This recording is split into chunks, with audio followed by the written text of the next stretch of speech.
Near mint condition, the home of collected editions. That cover's so awesome. Absolute format is the best way to own this store. Time to empty those wallets and fill those shelves.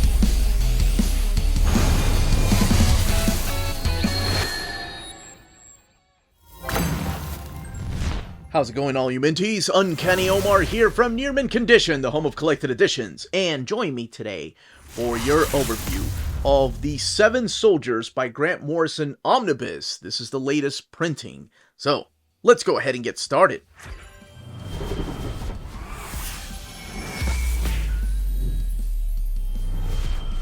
Alright, so let's go ahead and get started. So here we have the latest printing of The Seven Soldiers by Grant Morrison Omnibus. This has been previously printed before. As a matter of fact, here we have the 2018 printing, the original printing of Seven Soldiers. And we'll be taking a closer look at the internal artwork in a bit. But first I wanted to show the differences, which is really nothing here.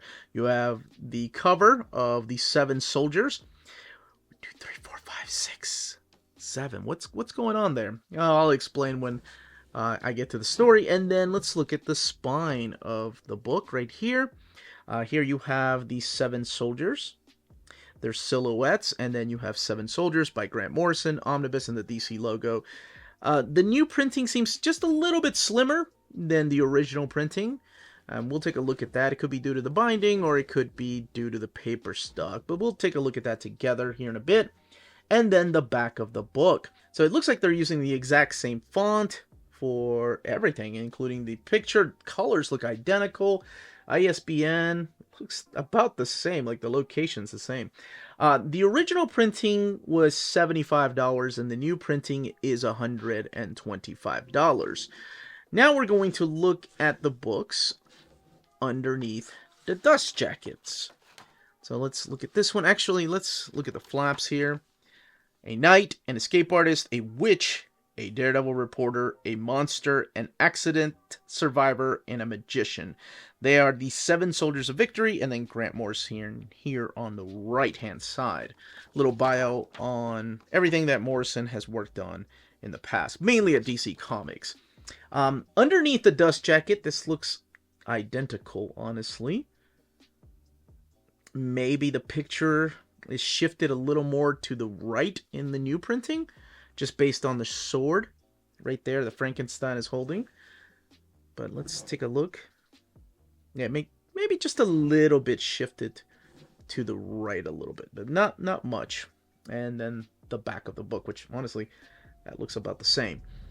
What it makes, though, is this amazing image from the deluxe hardcovers. There were 2 deluxe hardcovers, volumes 1 and volumes 2. And that's what this image is. So it shows the 7 soldiers that will be featured in this book. Plus some of the villains, including Sonic Sally back there. How did she get a spot? But we'll talk about each of the series here and what this book is about. And if you don't want any kind of spoilers, what I will say about this book is that this is a kind of middle Grant Morrison as far as confusion. It's not quite Claus, which is really easy to get into, the Santa Claus story, the super sexy Santa Claus story, and it's not the Invisibles, so it's not that difficult. So it's somewhere in the middle. You know, I think this is probably a little harder to understand than something like New X-Men or their JLA run. Just for anybody that has read Morrison and wanted to get into this one, it's probably a little closer to maybe like Animal Man, but not that difficult. And it does lead into things like Final Crisis, so I think you will benefit from reading this before reading Final Crisis. Now, I am gonna, like I said, go into some spoiler territory as we look at each of the different series collected in here and how they all are brought together, if they even are. So, let's go ahead and start. Alright, let's go ahead and crack this book open. You have some black end sheets. Seven Soldiers by Grant Morrison Omnibus, all written by Morrison. And then your artists right here, Simone Bianchi, Pasquale Ferry, Fraser Irving, Doug Mankey, Cameron Stewart, Freddie Williams II, J.H. Williams III. Surprised J.H. Williams III didn't take top billing. Probably because he only worked on 2 issues, but he's the one that kind of kicks it off and brings it all together. Your table of contents, all stories written by Grant Morrison, telling you what page you're going to find each of the stories, and who actually drew each of these stories and the colors and letters for those particular issues. Now, something you may notice is that we are bouncing back and forth between series, and I'll explain here in a little bit more about the reading order. And that is completely okay, because this is mapped, I think, as good as you're going to get, is my point. It's not perfect, but then again, I don't know what better reading order would have been like. And then your bonus section. So we'll look at that in a little bit. Your introduction here by Grant Morrison, explaining what the project was, when the original idea came about. And yeah, originally this was supposed to be the Justice League Dark all the way back in like 2002. But I'm glad that they didn't go that route. I'm glad that DC and Morrison decided to expand this on something bigger. And they did. So collected in here. Let's talk about what's collected in here. Collected in here is 7 soldiers. Number 0 and number 1, 7 soldiers, the Shining Knight, Guardian 1 through 4. These are all 7 soldier titles, by the way. And then that is the Shining Knight 1 through 4, by the way. Zatanna 1 through 4, Clarion the Witch Boy 1 through 4, Mr. Miracle 1 through 4, Bulleteer 1 through 4, and Frankenstein 1 through 4. 792 pages.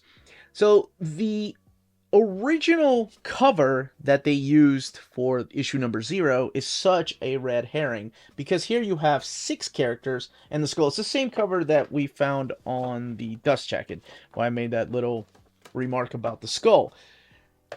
These are 6 characters that are all gathered together by the Vigilante.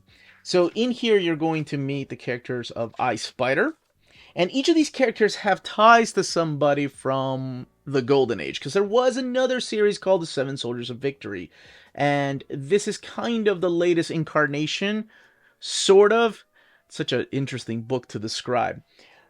In the first story arc, in issue number 0, like I said, Vigilante is gathering all these heroes. So he's gathering Ice Spider, he's gathered gimmicks, and Ice Spider, like I said, has ties to a character called, I think he was called Ice Spider, but I think this guy's just known as Spider.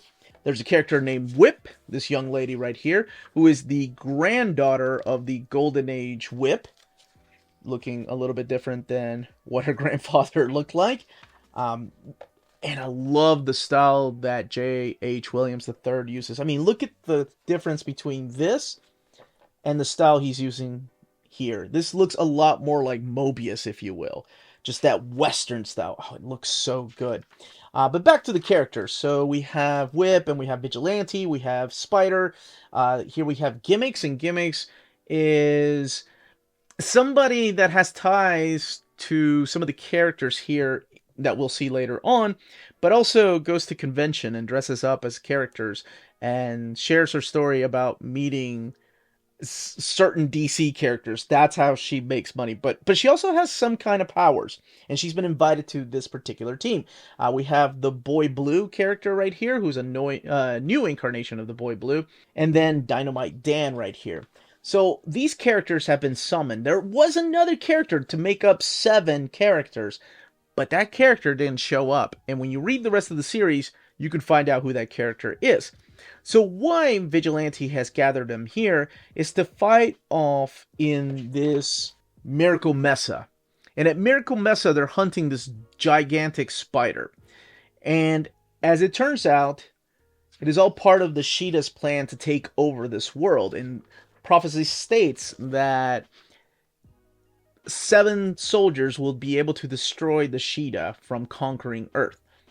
And that's why they're trying to get rid of any team that holds 7 soldiers, including this team right here that's led by a Vigilante.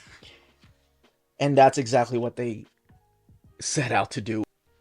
Now, like I said, this is just setting up the rest of the series, but I feel like I had to talk about this issue because it is a little confusing to get into. I remember reviewing this many years ago, and some of the folks that I reviewed it with had issues with issue number 0 because they were so confused. It's not until you get to the series that you get to find out exactly how all this is connected.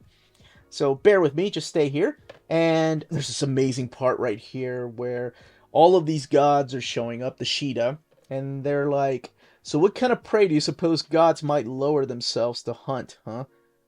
Rabbits or superheroes? So something called the harrowing begins. And it is like the harvesting of man. And if you've read Berserk, it's like the eclipse. It's dark. All these heroes get slaughtered. And that's where issue number 0 ends. And then we go on to the series. So we have a bunch of miniseries, 7 to be exact, that are not really connected, but interconnected in a way. And I don't want to spoil how they're connected exactly, because I feel like that's the beauty of this book, is how exactly are these series connected. So I'll just mainly talk about each of the series just for a little bit. This is The Shining Knight. This is just the story of Justin and his trusty steed, Vanguard, here. And they are attacking the Sheeta. Like, they are attacking the Queen of the Sheeta. And somehow Justin and Vanguard end up in New York City. Justin ends up getting arrested, and that's kind of where that issue is. So you know how that's connected. But all the other issues, you have to look for things that are connected to that issue number 0. Here we have the Guardian, who's a new Guardian that calls himself the Manhattan Guardian. And it is the story of this gentleman right here, Jake, who made a mistake when he was a police officer and is now looking for a job. So he ends up getting a job at this place called The Guardian. It's like a newspaper that's ran by people. Like, people are writing articles for this newspaper. And he's approached by this big, almost like Wizard of Oz type of character here. And ends up getting this job because he ended up protecting him from all these goons. We get the story. This one is drawn by Cameron Stewart. This is Satana. This is the story that's drawn by Ryan Sook. And she is going to a kind of like AA meeting for Alcoholics Anonymous, but this is for like people with powers. And she claims to be a spellaholic, so somebody that's addicted to spells. And here you'll see the connection to that issue number 0. And she tells the tale of how she ended up joining a team of magicians, how she had her own team and wiped them all out. And eventually she meets this young girl named Misty, and Misty decides that she wants to become her apprentice. And again, not really tying into the Sheeta, what exactly is happening. And then we have the story of Clarion, and this is the Witch Boy.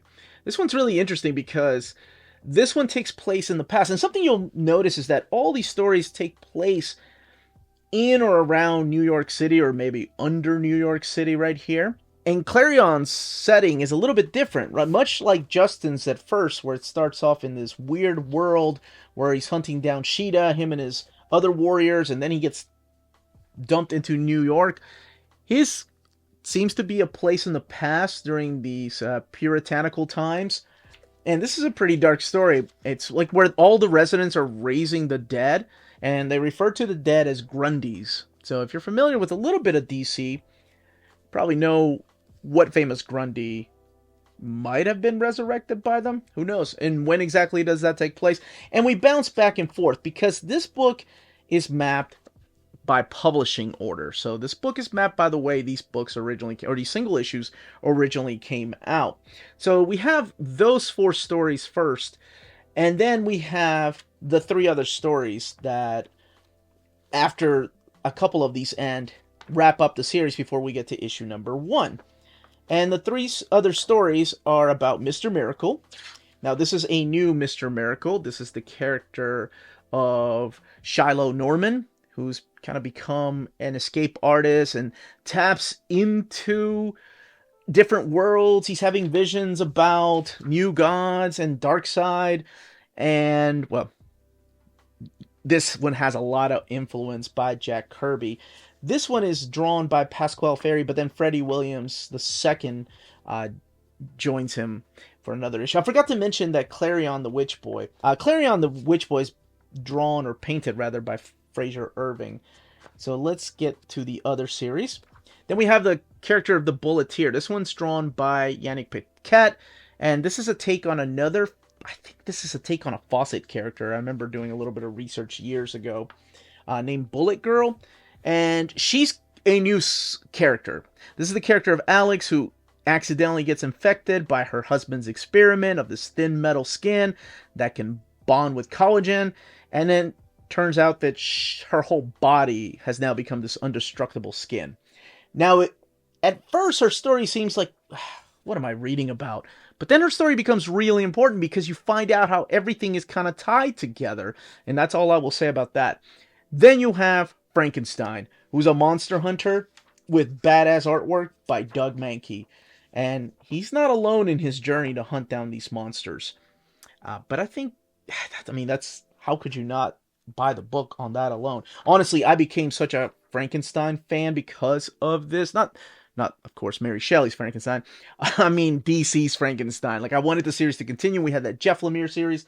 So I'm glad that they're doing a compendium of the Frankenstein Agent of Shade series. Now, one thing I'm going to do is show you just a little bit of issue number 1.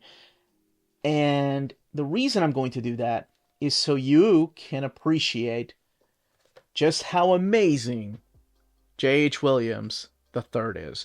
I named him as my second favorite artist of all time, and one of the reasons is because of this book. So, let's just call Seven Soldiers. Issue number 1 is all drawn by J.H. Williams, and all the colors are done by Dave Stewart. But one of the most amazing things that J.H. Williams III can do is mimic other people's style. I'm not talking about tracing. I'm not talking about light boxing. I am talking about mimic their style and put pen to paper freaking crazy. Because when I first read this, I was like, oh, that's pretty cool. He's going to, Morrison's working with Cameron Stewart again. They're bringing back all the other artists. Like, over here, we have this Jack Kirby style. Over here, we have this Simone Bianchi style that was on the pages of Shining Knight. But just beautiful Kirby-esque pages telling you the origin of all these things. And it's just amazing that it was one guy drawing all of this. I'm going to just show you 2 more pages, I promise, and that's it. Mimicking that Ryan Sook style, it's freaking crazy. That to me just, wow, that guy can do anything. I remember reading that for the first time and being blown away when I found out that it was just one guy drawing that final issue. Now, that's all I will say. That is the pitch. All of this does help you understand a little bit more about the dark side side of things. Dark side of things. The Fourth World New Gods side of things in Final Crisis. Because I'm one of those that Final Crisis is a bit of a headache. No matter how many times I've tried to read it. I think the last time I actually was like, okay, I'm okay. I actually enjoyed it this time around a lot more. I think it's taken me like 4 times. Man, but there are people that read it that are like, I love this story. It's the best Morrison story ever. Now, let's look at the extras. We're looking at the covers to the trade paperbacks. I used to have these. This is really cool because the trade paperbacks, what they decided to do with the covers is they had 4 different artists draw these. So Simone Bianchi, and then you have Cameron Stewart. But one thing you'll notice is that the camera starts panning back. So we're focusing on 2 characters here, like Shining Knight and Zatanna, and now we have Clarion the Witch Boy and the Guardian, and we zoom back even further, and there's the Bulleteer and Mr. Miracle. And then, this one's by Yannick Paquette, by the way. And then when we zoom all the way out, we get Frankenstein added to the picture. And everybody else in the background, that one's drawn by Doug Mahnke. I thought that was such a unique cover choices. These are the covers, the connecting covers for the hardcovers that I mentioned that they use for art on board. Drawn by Ryan Sook. And then the evolution of Seven Soldiers, how all of it started, including some sketches back here. Zatanna, the Clarion, the Witch Boy, Mr. Miracle, Bulleteer, the typical Sheeta Warrior, Merlin, Sheeta Wizard, Frankenstein concepts. I can't imagine Frankenstein looking like that. And then Queen Morgane. Or Morgane? I think it's a take on Morgana. Because it all started with that Shining Knight story. This right here are extracts and annotations. 40 pages of the Seven Soldiers, Part 1. With some artwork in there by J.H. Williams. And then the hardcover pencils here. Like I said, the art is over here. And these are the pencils. So you can check out the differences. Now let's talk about the binding of the book. And then we'll look at the comparison really quick. 792 pages. And not much of an eye. Kind of very similar to the Wonder Woman book. So let's go ahead and do a comparison to the 2018 original printing. Alright, so let's go ahead and crack these open. You got the black end sheets right here. 7 Soldiers by Grant Morrison. And table of contents, maybe looking just a little bit darker in the new printing. Over here, actually it's laying over a little bit better, and that could be due to the paper stock not being as thick as the original printing. So the paper stock's a little bit thinner. Kind of reminds me of the paper stock they used in Wonder Woman. But not quite as thin as the Wonder Woman one. Not that the Wonder Woman is awful, by the way. I know I saw a couple comments saying that they're putting out crap now. No. Thinner paper does not necessarily mean it's going to be awful. It just means they're using a different paper stock. For example, let's look at these pages right here where we have some white. You can see some of the opposite side bleed through over here in the original printing. In the new printing, man, a little less, even though the paper stock's just a little bit thinner. Something a little bit more towards the middle here, where you can see there's a little bit of more gutter loss happening in the new printing than the original printing. And that's mainly due to the way the original printing's eye looks. So, like that. But I did want to bring attention to that. Let's look at another spread. Wanted to come back to this double page spread that we looked at earlier over here, where you see Metron and the new Mr. Miracle. So in the original printing, I know this is not that big of a deal to some of you, but just to make sure, you can see a little more of his knee right there. In the new printing, you have to really hold it down to see all of that. So that's mainly due to the way the eyes look. Get a bigger eye in the new printing, or in the original printing, than the new one. Even though the paper stock is just a little bit thicker than this one. And then come back to this double page spread. Again, a very Kirby-ish spread by J.H. Williams. And the way that this just lays over really nice. Again, sometimes because of the binding or the weight of the paper. And over here, this is trying to close on you. Even though I have stretched the spine a couple of times when I first got it. And then when I read it. But even though it's trying to close on you, and this is laying over fine, still less gutter loss happening over here than over here. I mean, very minor, comparing the two. But that's it. That, as they say, is that. If you're interested in purchasing this omnibus, don't forget to check out our sponsors. If you're in Europe and you're interested in buying these books, definitely check out Walt's Comic Shop in Berlin, Germany. They have the cheapest pre-order prices, flat shipping rate of €12 for all EU countries, emails answered within 24 hours, waltzcomicshop.com, and you can use the code nearmintcondition at checkout and get free shipping for all EU countries with your first order over €40. That's Walt's Comic Shop, your reliable source for omnis and premium collected editions in Europe. Ding! cheapgraphicnovels.com, your online home for graphic novels and collected editions up to 50% off cover price. They have excellent shipping and prompt and helpful service. Check out their bargain deals for up to 90% off cover price. And don't forget, the CGN also takes pre-orders. That way you don't miss out on the hottest releases. And they are currently running a special promotion for you Minties. If you're a first-time customer, after receiving your order confirmation email, reply back to that email and let them know Near Mint Condition sent you their way. They will then apply a free shipping promotional credit to your next order in the US. Cheap Graphic Novels, your source for the hottest books with the kind of deep discount, quality shipping, and customer service that will keep you coming back for more. And that was the content, the page count, and build of this book. Let me know in the comments down below if you are picking this up, in case you missed out on it the first time around. If you've never read it, you're going into it completely blind because you just love Grant Morrison and everything they've written, or if you have read it and you owned it in trade or in single issues or the 2 oversized hardcovers, and you just want to upgrade. And if you have any questions, leave them down below. Don't forget to smash that like button, subscribe, and ring that bell for notifications. Everyone stay healthy and safe out there. Much love.